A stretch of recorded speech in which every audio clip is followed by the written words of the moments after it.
Jeopardy is an extremely popular ESL game that is probably one of the first games you really start to learn when you're becoming an ESL teacher. It's not overly complicated to play, the students enjoy playing it, and it's generally a fun game overall, as it's also been a fantastic TV show. However, when I was playing it, I noticed several things that were quite common and made the game not so fun for me as a teacher and for the students. What usually happens during Jeopardy is that you have certain topics, they can be as many topics as you like, and you have a set of questions. So you can have topic 1, and then you got, say for example, 50 points. The student who answers the question correctly gets the 50 points. You can have as many questions as you like. I've got 4 questions on my example, so it goes up to 300 points. So if you selected topic 3 and 300 points, you answer a much more difficult question than you would have if you asked for topic 3 and question 1, which is only 50 points. So the rule is that the 50-point question is an easy question, the 100-point question is a little bit harder, the 150-point question is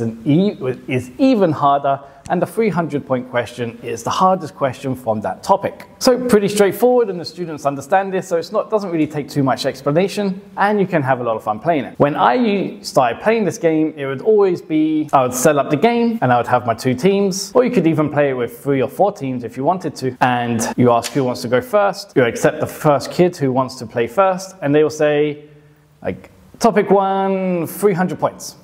I say, okay, going for the big question straight away. The student answers the question. Now, depending on how you are as a teacher, you can either be very lenient or very harsh. I did find if I was very harsh with them in not accepting a perfect answer, this is the 300 points. So they should answer this question perfectly to get the points. However, what I noticed, if I was very strict with them on this, the class might get a bit scared to answer the rest of the questions, as they don't want to be the person who doesn't get the points for their team. So if you're too strict, maybe the students become a little bit more timid in the class and the game doesn't really go anywhere. So you're a little bit more lenient. Maybe in my classroom, it's sort of like if a student is telling them the answer in English, it's helping. If they are saying the answer in their native language, then it's cheating. So English is helping, native language is cheating. As a way to, I don't want to discourage speaking English in my classroom. So hey, if you want to like whisper the answer in English to them, and then they're kind of repeating it, then they're kind of like practicing English with each other. One student is hearing the correct answer and trying to copy it, and so they're getting practice speaking English, and the student is also, who's telling them the answer, is kind of speaking. So it depends on how strict you want to be in your classroom. I'm going to be a little bit more lenient because, as I said, when I was stricter on this game in the past, hands started not to go up and people didn't want to answer the question. However, this is just an ESL classroom game. These are small kids, so I would suggest being a little bit more lenient to get more hands up. So when I'm more lenient, it's like, okay, topic 3, 300 points. It's like, okay, they answer the question, 300 points. The next student, topic 4, 300 points. Okay, answer the question, they answer it correctly, 300 points. Back to the next one. Topic 6, 300 points. Okay, 300 points again. Over here. Go back to this side. Topic 1, 300 points. So, okay, 300 points. So it's always 300 points, 300 points. They always want the maximum amount of points. No one wants to get 50 points. If you get 50 points and the other team gets 300 points, then the other team get another 50 points, and then they get 300 points, it's now 600 to 100. So students don't know that. So they always go for the biggest points possible, which again kind of makes it not as fun. So my alternative to this is to not let them decide what they want. So this is the point where if you have D&D dice, these are going to come in handy, as D&D dice often have, D&D dice always have different dice amounts. So you can have a D4, D6, D10, D12, D20. So you can actually let them roll dice for it. So for example, I've got 6 topics. So they would roll the D6 dice. So I see which topic they will answer, 1, 2, 3, 4, 5, or 6. D&D dice also has a D4 dice. So then I give them that and they can roll that, whether it's 1, 2, 3, or 4, to decide which type of question they're going to answer. Rolling dice actually makes this game a little bit more fun, as the students aren't just selecting the maximum amount of points, it's sort of decided by the dice. And then if they do get the 300 point, they're very excited. If they get the lower points, they're a little disappointed, but they're still happy to do it because they still want to keep getting points and more points. And it's very unlikely the other team is always going to get 4 and then get 4 again and then roll 4 again. So the points will be a little bit more spread out.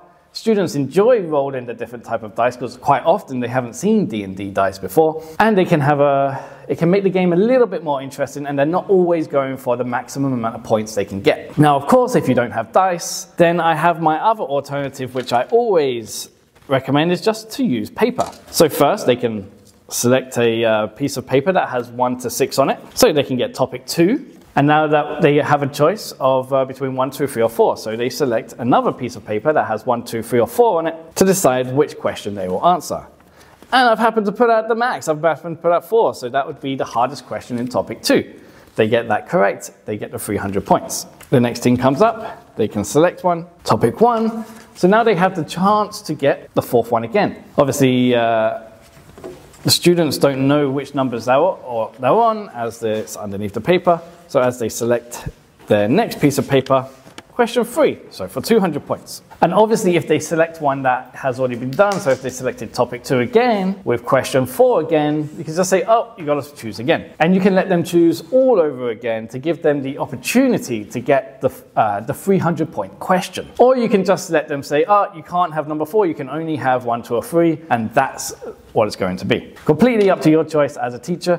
I usually let them roll both dice again or select the pieces of paper again. This way, when you're going between each team, they aren't always going for 300 points, 300 points, 300 points. You're actually getting a variety of mix, and then at the end, they can add up their scores based on all the different points they've got. The last part is, when do I usually play Jeopardy? So I usually use this as more of a freer practice game, so I'm playing this towards the end of my class before I do the wrap up. So maybe I've drilled some language, I've done some controlled practice on the language points, and then when we get to Jeopardy, I've got a bunch of questions arranged for them to answer in sort of a freer practice. They're most likely going to answer based on the language points we have been learning already, but they are free to use any sort of language point to open the question. But obviously I'm teaching younger kids, so their ability to use a variety of language isn't exactly there.